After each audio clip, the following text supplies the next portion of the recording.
आप बहुत जल्दी आ गए आज।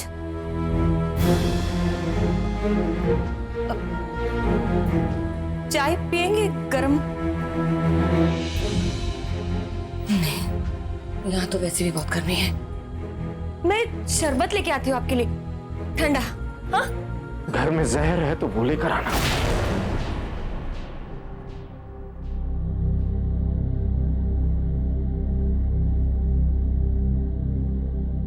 बीस साल पहले जब हमें कश्मीर से निकाल दिया गया, तब मुझ में ताकत थी कि लड़कर जीऊं, लेकिन अभी वो ताकत नहीं है मुझ में कि फिर यहां से निकाले जाने के बाद लड़ूं, जीऊं और तुम सबको जिंदा रखूं।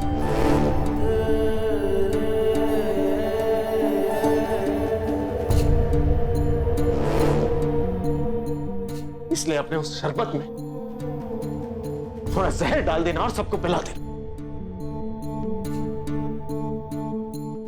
मामा जी वो तुमसे बात नहीं कर रहा हूं मैं, इसलिए मुझसे बात मत करो तुम।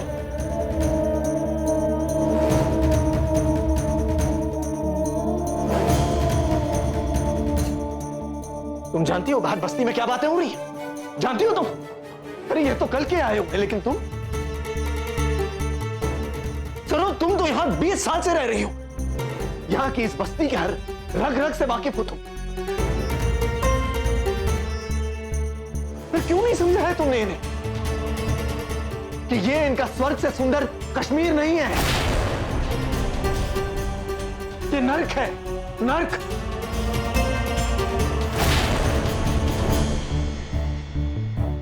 जहां पर सिर्फ गुंडाराज चलता है, जहां अगर जेब में पैसे हो तो भगवान को प्रसाद चढ़ाने से पहले इन गुंडों को चढ़ाने पड़ते हैं, क्योंकि भगवान को जवाब तो ऊपर जाकर देना होता है, लेकिन इन लोगों को तो यहां पर देना पड़ता है, नीचे। अरे इनसे निपटे तब तो ऊपर की सोचे। मामा जी बात मुंबई या कश्मीर की नहीं है, बात सही या गलत की है, और हम क्यों किसी से यही नहीं सुनना चाहता मैं। तुम्हारे पिता का वो आदर्शवादी भाषण नहीं सुनना है मुझे। क्या सही है क्या गलत है मत सिखाओ मुझे तुम जानना चाहती हो ये मुंबई में क्या सही है? जानना चाहती हो? मैं बताता हूं, आओ।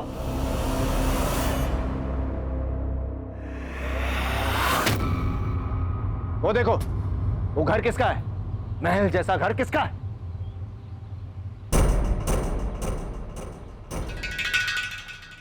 दया नाइक का, जिसे यहां के लोग दया माई कहते हैं। ये बस्ती किसकी है? मेरी नहीं, ये भी दया माई की है।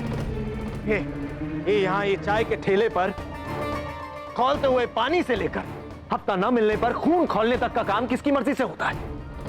दया माई की मर्जी से।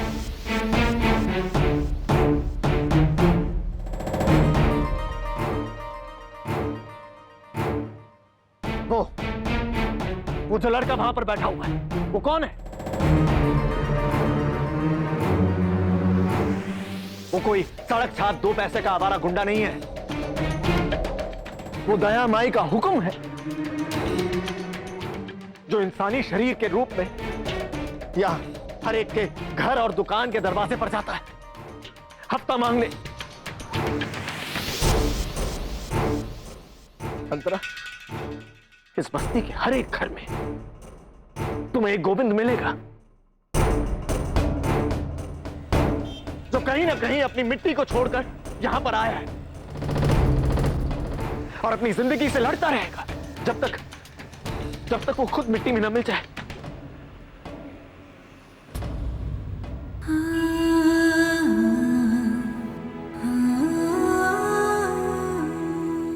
बीस साल पहले जब तुम्हारे पापा ने अपने कश्मीर में रुकने का फैसला किया था और हजारों लाखों कश्मीरी पंडितों की तरह मैंने यहां इस शहर में आने का फैसला किया, तो इस जगह ने हम दोनों को पनाह दी, हमें जगह दी, हमें एक छत दी। तुम्हारी मामी को शर्म से बचने के लिए दीवारें दी। इसलिए आज जो ये रघु हमसे पैसे ले रहा है वो कोई हफ्ता नहीं है, वो उसी एहसान का ब्याज है जो हमें चुकाना पड़ेगा।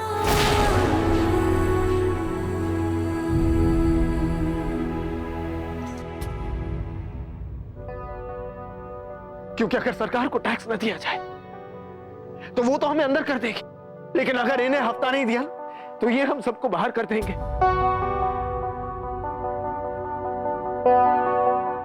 और मैं फिर से बेघर नहीं होना चाहता, इसलिए मैं तुम्हारे सामने हाथ जोड़ता हूं कि इस बस्ती के शोर को मत सुनो, और अगर सुनना ही है तो इस बस्ती के शोर में अपने पिता की सिखाई हुई बातों की आवाज को दबा दो।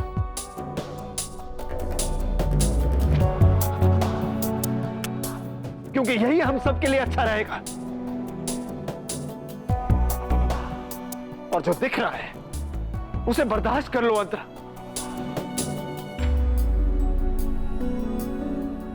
और अगर बर्दाश्त नहीं होता तो अपनी आंखें बंद कर दो और अंधी हो जाओ, क्योंकि इसी में हम सबकी भलाई है।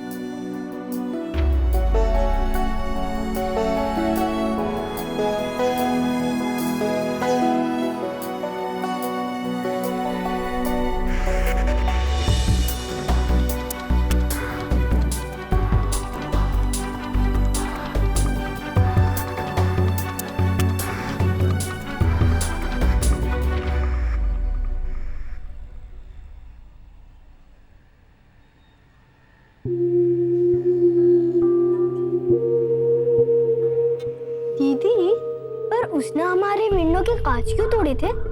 क्योंकि वो एक बुरा लड़का है।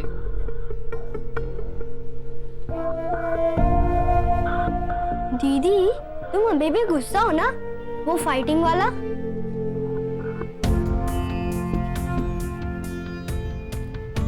दीदी, पर हमें तो बुरे काम से गुस्सा होना चाहिए ना?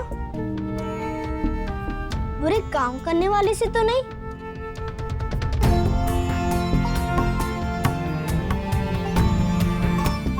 वो जो बिल्डिंग में गलत अंकल रहता है, हमें उनसे नफरत करनी चाहिए। उनसे तो नहीं, पर जो वो कर रहे हैं और जो उनके पास वो बंदूकें वगैरह हैं उनसे जरूर करनी चाहिए। ईशान, तुम अंदर जाओ। दीदी, बट एक प्रॉमिस, स्टोरी सुनानी पड़ेगी। ठीक है, तुम अभी अंदर जाओ। ठीक है। हाँ जी, हो गया।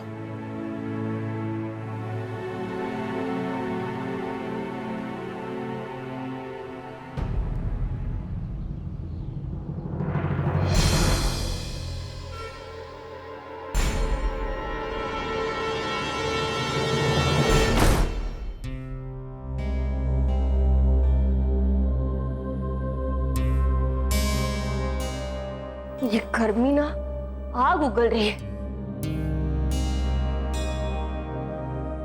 देखो तो, आपको भी कितना पसीना आ रहा है। सरोज, मत करो ना।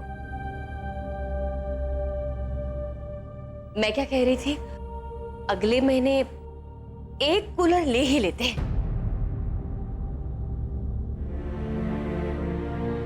गर्मी लग रही है।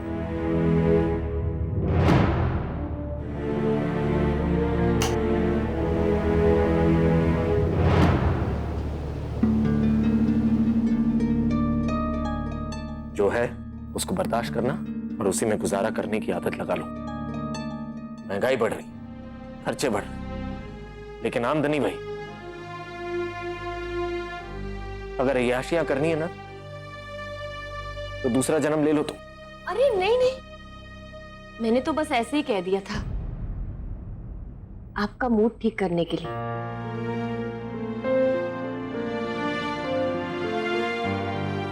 सॉरी।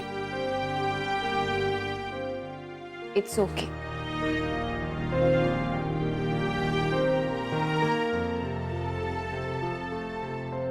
दीदी अकेली तो नहीं है ना?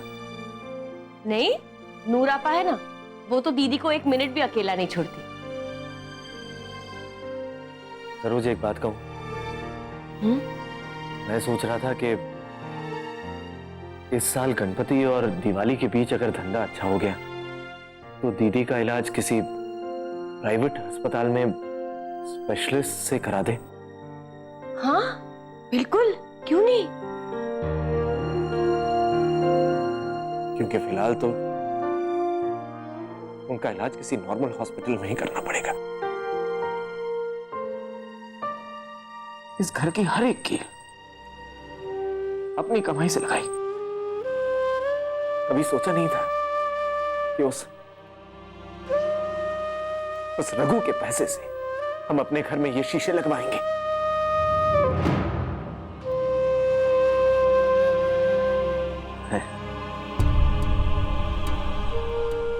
इससे आगे बढ़ना ही पड़ेगा। मैंने सोचा है कि मैं उस रघु से माफी मांग लूंगा।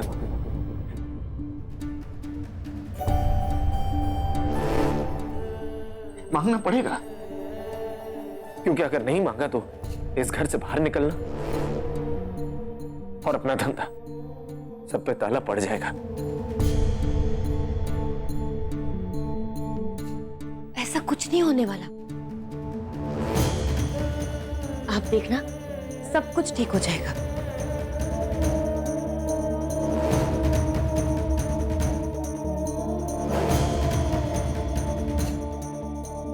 आप चिंता मत कीजिए। हाँ?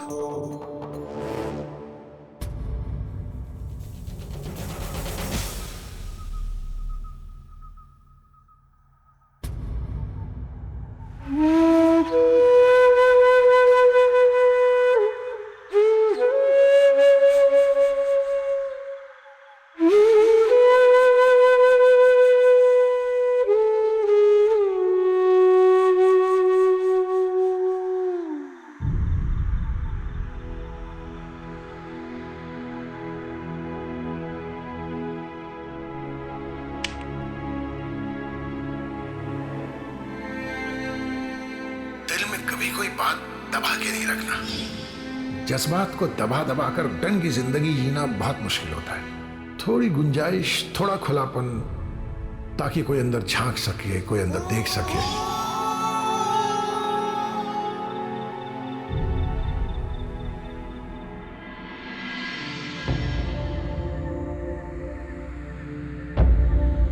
कोई ना कोई ऐसा होना चाहिए, चाहे एक ही हो, जो तुमको उस तरह जानता हो जैसे तुम खुद अपने आप को जानती हो। मेरे पास तो आप है ना पापा, तो मुझे किसी की क्या जरूरत। टॉइंग आज तो हूं, कल भी शायद हूं, लेकिन परसों अगर टॉइंग हो गया तो पापा आपसे 1000 बारी कहा है, मुझसे ऐसी बातें मत कीजिए।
पापा क्या हुआ? 8 साल की थी मैं जब मैंने अपने माँ बाप खोए थे और डॉक्टर साहब मुझे घर लेकर आए थे। पहली रात इतनी डरी हुई थी मैं कि नींद ही नहीं आ रही थी। डॉक्टर साहब समझ गए,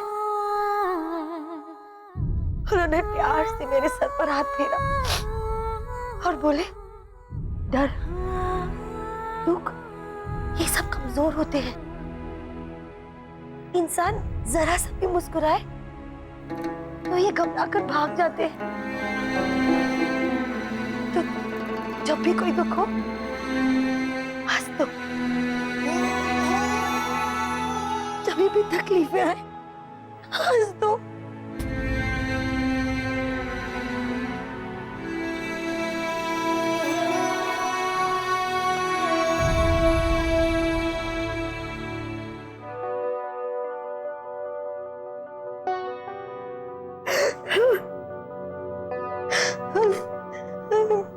मैं छोटी यतीम बच्ची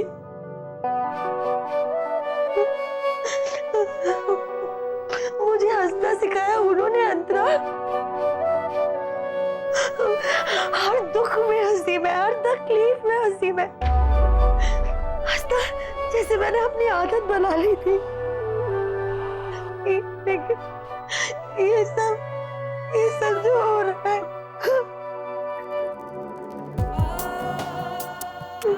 आपा तुम इतने वक्त से हम सबके लिए हंस रही हो, देख रही हूं मैं, दिल मार के ही सही सच्ची कोशिश कर रही हो हंसने की। थोड़ा सा रो लो, थोड़ा दर्द होगा, थोड़ी तकलीफ होगी, पर कोई बात नहीं, थोड़ा सा रो लो आपा।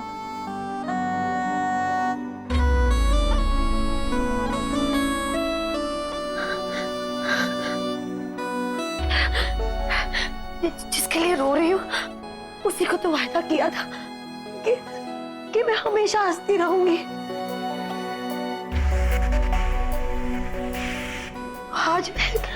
आज मैं कैसे रो सकती हूँ? और नहीं, मैं नहीं रहूंगी, मैं नहीं रहूंगी।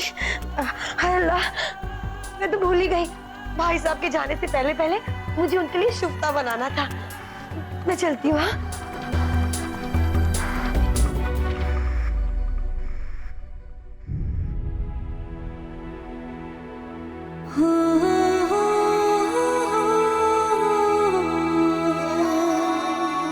पापा आप कहते थे ना, सूरज की पहली किरण अंधेरी रात के बाद ही एक नई सुबह लाती है।